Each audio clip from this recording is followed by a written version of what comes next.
উজিরপুর উপজেলায় সাংবাদিকদের সঙ্গে বাংলাদেশ জামায়াতে ইসলামীর এক মতবিনিময় সভা অনুষ্ঠিত হয়েছে। শনিবার ১৩ ডিসেম্বর দুপুর ৩টায় উজিরপুরের সাকুরা ভিলেজ ফুড রেস্টুরেন্ট এর দোতলায় আয়োজিত এই সভায় জেলা ও উপজেলা পর্যায়ের নেতৃবৃন্দ, বিভিন্ন গণমাধ্যমের সাংবাদিক এবং দলের অঙ্গ ও সহযোগী সংগঠনের নেতাকর্মীরা অংশ নেন।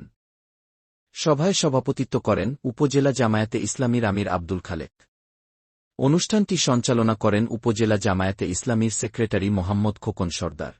প্রধান অতিথি হিসেবে বক্তব্য দেন বরিশাল ২ আসনের বাংলাদেশ জামায়াতে ইসলামী মনোনীত সংসদ সদস্য প্রার্থী ও জেলা জামায়াতে ইসলামীর নায়েবে আমির মাস্টার আব্দুল মান্নান।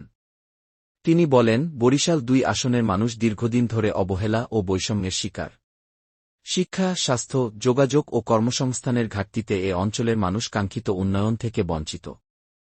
তিনি আরও বলেন, জামায়াতে ইসলামী দুর্নীতি ও সন্ত্রাসের রাজনীতিতে বিশ্বাস করে না।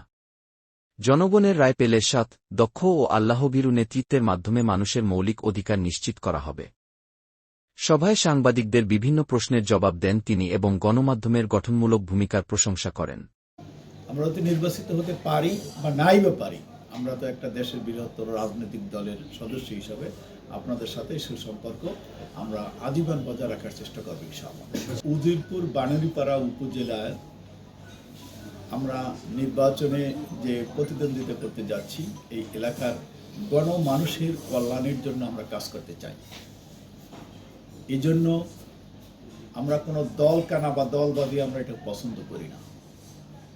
দেশের স্বাধীনতার সার্বভৌমত্বে যারা বিশ্বাস করে, এদেশের স্বাধীনতার সার্বভৌমত্ব রক্ষা করার যারা পক্ষে, যারা গণতন্ত্র এবং মানবাধিকার প্রতিষ্ঠা করতে চায়, এই সমস্ত দলমত নির্বিশেষে সকলকে নিয়েই একটা মানবিক সমাজ বিনির্মাণ করার আপনার স্বপ্ন দেখছি।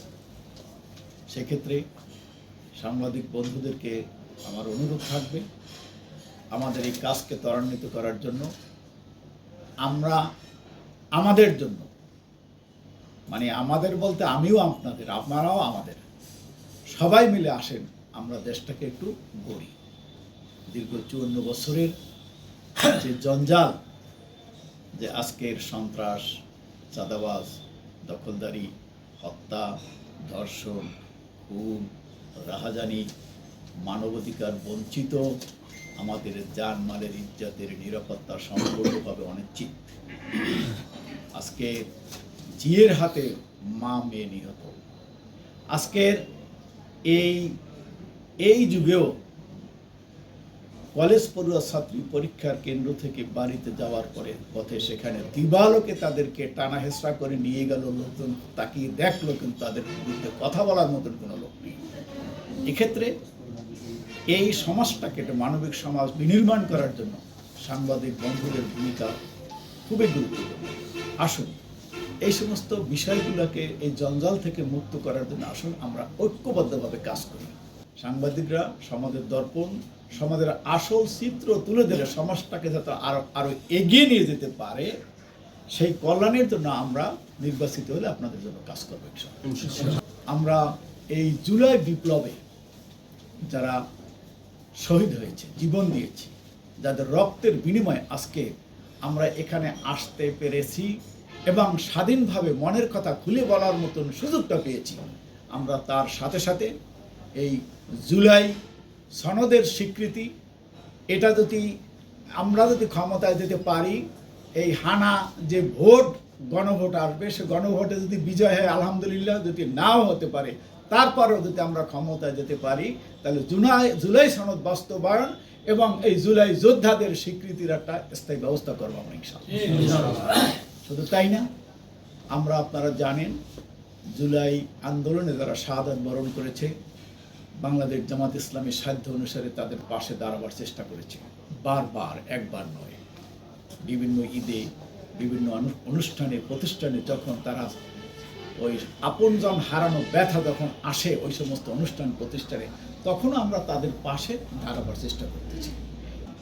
বিশেষ করে শিক্ষিত বেকারদেরকে তাদেরকে পুনর্বাসনের ব্যবস্থা করা হবে। আজকের সন্ত্রাস চাঁদাবাদীর মূল কারণ হল যে বেকারত্ব। অর্ধশিক্ষিত এবং সাধারণ শিক্ষিত লোকেরা কোনো কর্মসংস্থানের ব্যবস্থা সুনির্দিষ্টভাবে না থাকার কারণে তাদের নৈতিক চরিত্র উন্নয়নের কোনো গাইডলাইন তারা নেতৃবৃন্দদের কাছে না পাওয়ার কারণে আজকের যারা বিপদগামী, আমরা তাদেরকেও আপনাদের মাধ্যমে এই মেসেজটা পৌঁছে দিতে চাই। তারা তাদের ওই সন্ত্রাসের পথ, চাঁদাবাদের পথ, গাজার পথ, বাবার পথ, এই সমস্ত পথ থেকে ফিরে আসুক এবং আমরা তাদেরকে অভয় দিচ্ছি যে তাদেরকে জনতার কাতারে সামিল হোক। আমরা যদি বিজয় হয় আমাদের, তাহলে আমরা তাদেরকে পুনর্বাসিত করব যেন আর কাদেরকে বিপদগামী হইতে না হয়। এক্ষেত্রে আমি আপনাদের সার্বিক সহযোগিতা কামনা করছি। কি হিন্দু, কি মুসলিম, কি বৌদ্ধ, কি খ্রিস্টান, কি আওয়ামী লীগ, কে বিএনপি, কে জামাত, কে অন্যান্য দল করে, এইটা বড় কথা নয়। মানুষ মানুষের জন্য এবং দেশের স্বাধীনতা, সার্বভৌমত্ব এবং দেশের উন্নয়নের জন্য যারা কাজ করবে, আমি তাদেরকে বলি, সব দল দেখেছি বারবার, জামাত ইসলামীকে দেখেন এইবার। যদি আমরা আমাদের ওয়াদা রক্ষা করতে না পারি, যদি আমাদের যে প্রতিশ্রুতি ইস্তেহার যদি সে অনুসারে কাজ করতে না পারি, আমরা জীবনে আপনাদের কাছে আর এই আমাদের পাশে দাঁড়াবার আহ্বান জানাবো না এবং আপনারা ইতিহাসে আস্থা করে আমাদেরকে ফেলে দিয়ে কোনো আপত্তি করবো না।